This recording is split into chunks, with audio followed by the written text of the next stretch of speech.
حضرت عمر بن عبدالعزیز رضی اللہ تعالیٰ عنہ اور قبر کے درمیان گفتگو۔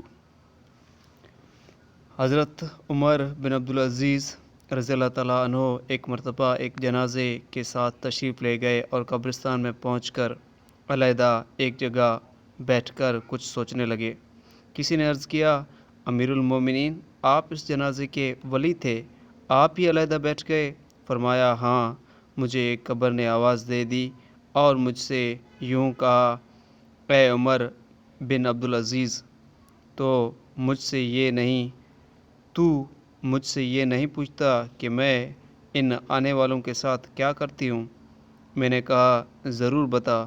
اس نے کہا، ان کے کفن پھاڑ دیتی ہوں، بدن کے ٹکڑے ٹکڑے کر دیتی ہوں، سارا خون چوس لیتی ہوں، گوشت کھا لیتی ہوں، اور بتاؤں اس آدمی کے جوڑوں کے ساتھ کیا کرتی ہوں؟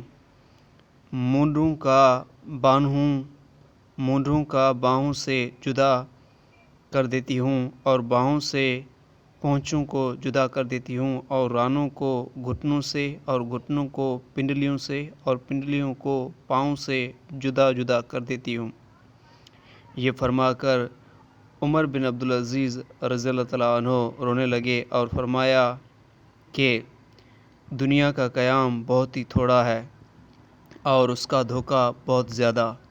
اس میں جو عزیز ہے وہ آخرت میں ذلیل ہے، اس میں جو دولت والا ہے وہ آخرت میں فقیر ہے، اس میں جوان بہت جلد بوڑھا ہو جائے گا، اس کا زندہ بہت جلد مر جائے گا، اس کا تمہاری طرف متوجہ ہونا تم کو دھوکے میں نہ ڈال دے، حالانکہ تم دیکھ رہے ہو کہ یہ کتنی جلدی منہ پھیر لیتی ہے، اور بے وقوف وہ ہے جو اس کے دھوکے میں پھنس جائے۔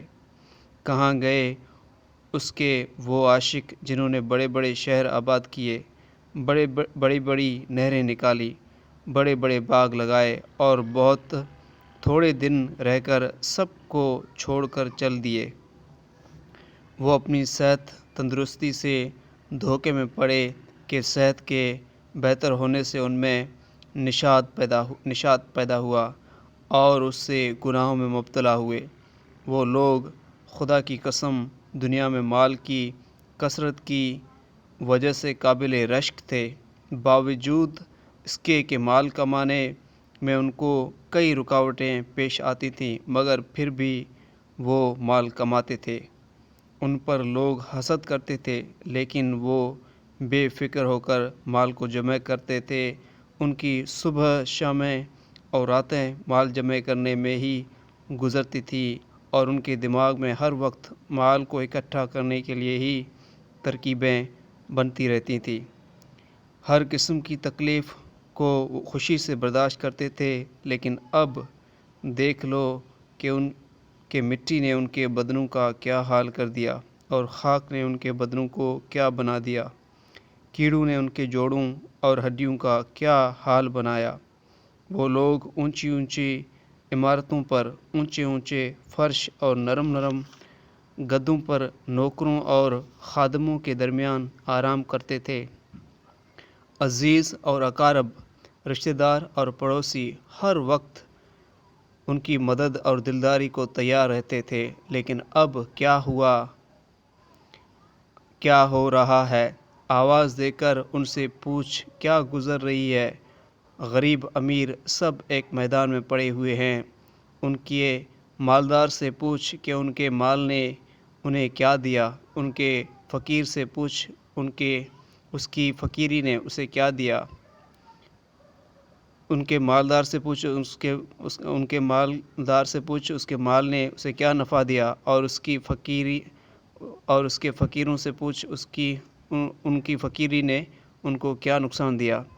ان کی زبان کا حال پوچھ جو بہت چہکتی تھی، ان کی آنکھوں کو دیکھ جو ہر طرف دیکھتی تھیں، ان کے نرم نرم کھالوں کا حال دریافت کر، ان کی خوبصورت اور دلربا چہروں کا حال پوچھ، کیا ہوا ان کے نازک بدن کو معلوم کر کہاں گیا، اور کیڑوں نے ان سب کا کیا حشر بنایا۔ ان کے رنگ کالے کر دیے، ان کا گوشت کھا لیا، ان کے منہ پر مٹی ڈال دی، ان کے اعضاء کو الگ الگ کر دیا، جوڑوں کو توڑ دیا۔ آہ کہاں ہیں ان کے وہ خدام، وہ غلام جو ہر وقت حاضر ہوں جی کہتے تھے؟ کہاں ہیں ان کے وہ خیمے، وہ کمرے، وہ عمارتیں جن میں وہ آرام کرتے تھے؟ کہاں ہے ان کے وہ مال اور خزانے جن کو وہ جوڑ جوڑ کر رکھتے تھے؟ ان کے حشم و خدم نے اس کو قبر میں کھانے کے لیے کوئی توشہ بھی نہ دیا، اور اس کی قبر میں کوئی بستر بھی نہ بچھایا، کوئی تکیہ بھی نہ رکھا، زمین پر ایسے ہی لٹا دیا، اور کوئی پھول بھی نہ رکھے جس پہ وہ لیٹتے۔ آہ اب وہ اکیلے پڑے ہیں، اندھیرے میں پڑے ہیں، ان کے لیے اب دن رات برابر ہے، دوستوں سے نہیں مل سکتے، کسی کو اپنے پاس بلا نہیں سکتے۔ کتنے نازک بدن مرد، نازک بدن عورتیں، آج ان کے بدن بوسیدہ ہے، ان کے اعضاء ایک دوسرے سے جدا ہیں، آنکھیں نکل کر منہ پر گر گئیں، گردن جدا ہوئی پڑی ہے، منہ میں پانی پیپ وغیرہ بھرا ہوا ہے، اور سارے بدن میں کیڑے چل رہے ہیں، وہ اس حال میں پڑے ہیں۔ ان کے بیٹوں نے مکانوں پر قبضہ کر لیا، وارثوں نے مال تقسیم کر لیا، مگر کچھ خوش نصیب ایسے بھی ہیں جو اپنی قبروں میں بھی لذتیں اور راحتیں اڑا رہے ہیں، تر و تازہ چہروں کے ساتھ راحت اور آرام میں ہیں۔ لیکن یہ وہی لوگ ہیں جنہوں نے اس دھوکے کے گھر میں اس گھر کو یاد رکھا، اس کی امیدوں کو مقدم کیا، اور اپنے لیے آخرت کا سامان جمع کیا، اور اپنے پہنچنے سے پہلے ہی اپنے جانے کا سامان اکٹھا کرتے رہے۔ اے وہ شخص جو کل کو قبر میں ضرور جائے گا، تجھے اس دنیا کے ساتھ آخر کس چیز نے دھوکے میں ڈال رکھا ہے؟ کیا تجھے یہ امید ہے کہ کم بخت دنیا تیرے ساتھ رہے گی؟ کیا تجھے یہ امید ہے کہ تو اس کوچ کے گھر میں ہمیشہ رہے گا؟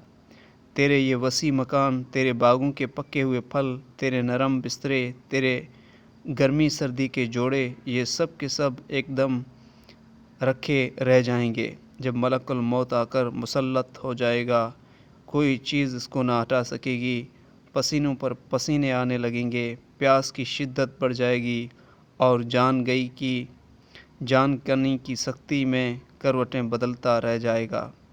افسوس، صد افسوس، اے وہ شخص جو آج مرتے وقت اپنے بھائی کی آنکھ بند کر رہا ہے، اپنے بیٹے کی آنکھ بند کر رہا ہے، اپنے باپ کی آنکھ بند کر رہا ہے، ان میں سے کسی کو نہلا رہا ہے، کسی کو کفن دے رہا ہے، کسی کے جنازے کے ساتھ جا رہا ہے، کسی کو قبر کے گڑھے میں ڈال رہا ہے۔ کل کو تجھے بھی یہ سب کچھ پیش آنا ہے۔